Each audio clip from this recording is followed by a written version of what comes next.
ओम शांति।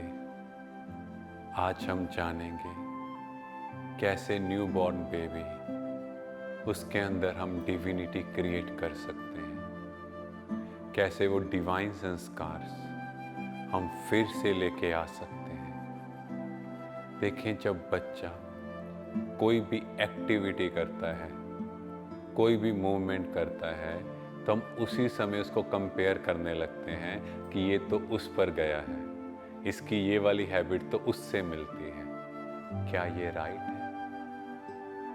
हर आत्मा अपनी एक इंडिपेंडेंट जर्नी पर है। हर आत्मा का एक संस्कार है।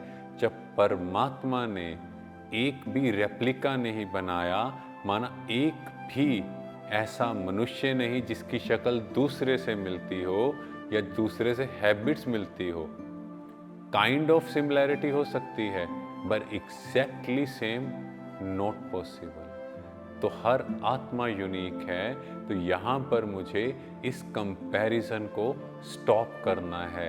और जब हमने पास्ट लाइफ रिग्रेशन थेरेपी पढ़ा, तो हम लोगों को और क्लैरिटी हुई कि हर आत्मा एक यूनिक संस्कार लेकर आ रही है। इसीलिए कोई आत्मा टैलेंटेड डांसर है, कोई सिंगर है, किसी को कुछ पसंद है, कुछ बच्चों के बर्थ मार्क्स हैं, कुछ को पैदा होते ही कोई इलनेस है। इसका मतलब हर आत्मा यूनिक है और मुझे किसी को किसी के साथ कंपेयर नहीं करना है। First thing. नेक्स्ट थिंग, जो हम बच्चों के अंदर संस्कार डालते हैं, जब वो चलते चलते गिर जाते हैं या कोई भी बात होती है, हम बच्चे को बोलते हैं आप इसको हप कर दो, आप इसकी वजह से गिरे हो। माना ब्लेम गेम। बच्चे के अंदर ये संस्कार डल गया, आई एम बॉर्न परफेक्ट, जो भी गलत हुआ वो दूसरे की वजह से हुआ। और बच्चा जो भी कर रहा है वो अभी पेरेंट से सीख रहा है। आपको ये समझना है, चाहे वो चीज़ों को भी सुन नहीं पा रहा, बट वो वाइब्रेशंस कैच कर रहा है।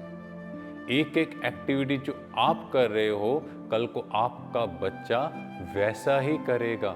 जो वर्ड्स आप यूज़ कर रहे हो, कुछ एब्यूजिंग वर्ड्स भी कुछ लोग यूज़ करते हैं, आपका बच्चा भी वही लैंग्वेज यूज़ करेगा, बट उसकी इंटेंसिटी आपसे ज़्यादा होगी।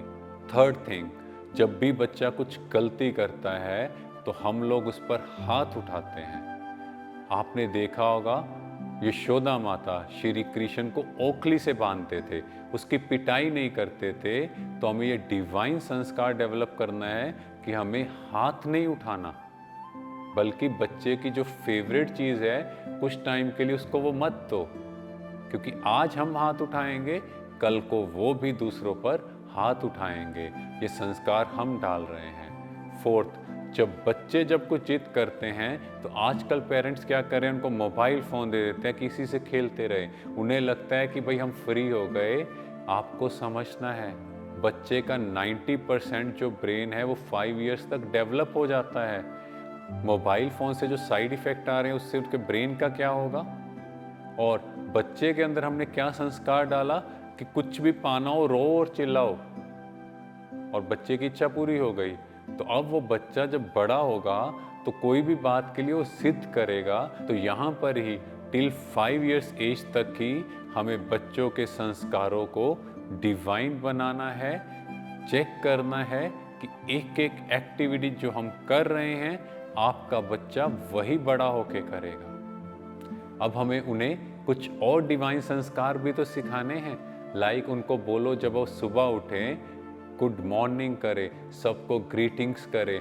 बच्चों को सिखाएं कि अपने पेरेंट्स के, ग्रैंड पेरेंट्स के पैरों को छुएं, कुछ ना कुछ प्रेयर करें। और जब उनके पेरेंट्स या ग्रैंड पेरेंट्स मंदिर में, गुरुद्वारे में, कहीं भी जाते हैं, बच्चों को साथ लेके जाएं। उन्हें उन वाइब्रेशंस की, उस कल्चर की वैल्यू होगी। तो धीरे धीरे हम देखेंगे हमारे बच्चे बदलते जाएंगे और वो हमारे कल्चर की वैल्यू करेंगे। Thank you. ओम शांति।